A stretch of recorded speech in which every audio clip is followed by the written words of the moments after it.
آج پوری دنیا پٹھانوں کو بہادری اور غیرت کی مثال مانتی ہے، لیکن اصل میں جو چیز انہیں سب سے اونچا درجہ دیتی ہے وہ ہے ان کا مسلمان ہونا۔ ان کا سینہ ہر وقت لا الہ الا اللہ کی گواہی سے روشن ہے۔ یہی گواہی انہیں عزت دیتی ہے، یہی گواہی ان کی کامیابی کی اصلی وجہ ہے۔ اور یہی بات صرف پٹھانوں کے لیے نہیں ہے، یہ پیغام پوری امت مسلمہ کے لیے ہے۔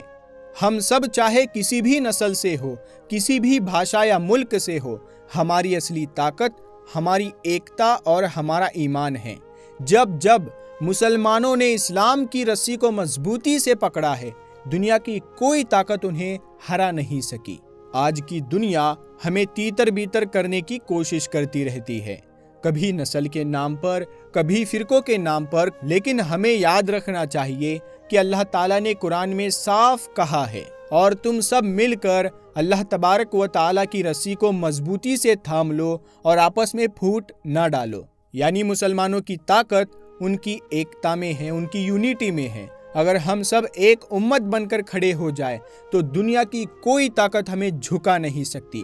تو دوستو، اس پوری کہانی سے ہمیں یہی سیکھ ملتی ہے، گرو کرو اپنے مسلمان ہونے پر۔ نسل، رنگ، بھاشا اور قبیلے سے اوپر اٹھ کر اپنی پہچان اسلام میں ڈھونڈو۔ پٹھانوں نے ہمیں یہ دکھایا کہ جب کوئی قوم اپنے ایمان اور اصولوں پر ڈٹ جاتی ہے تو دنیا کی سب سے بڑی سلطنتیں بھی اس کے آگے جھک جاتی ہے۔ اب باری ہماری ہے کہ ہم سب مسلمان اپنی پہچان اسلام میں ڈھونڈیں اور ایک امت بن کر کھڑے رہے۔ دوستو، آخر میں یہی پیغام دل میں اتار لینا ہے، ہماری اصل پہچان ہماری نسل نہیں بلکہ لا الہ الا اللہ محمد رسول اللہ ہے۔ اگر ہم سب کلمے کی ڈوری کو مضبوطی سے تھام لے تو کوئی طاقت ہمیں ہرا نہیں سکتی۔ یہی اسلام کی طاقت ہے، یہی ہماری پہچان ہے اور یہی ہماری کامیابی کی گارنٹی ہے۔ تو پیارے دوستو، یہ ویڈیو آپ کو پسند آیا ہے تو اسے شیئر کرنا۔ اگر آپ پہلی بار ہمارے چینل نور حدیث پر آئے ہیں تو سبسکرائب کر لینا تاکہ آپ کو یہاں پر ایسی ہی انٹرسٹنگ ویڈیوز ملتی رہے گی۔ ہم ملتے ہیں آپ کو اگلی ویڈیو میں، تب تک کے لیے اپنا خیال رکھیے گا۔ السلام علیکم ورحمۃ اللہ وبرکاتہ۔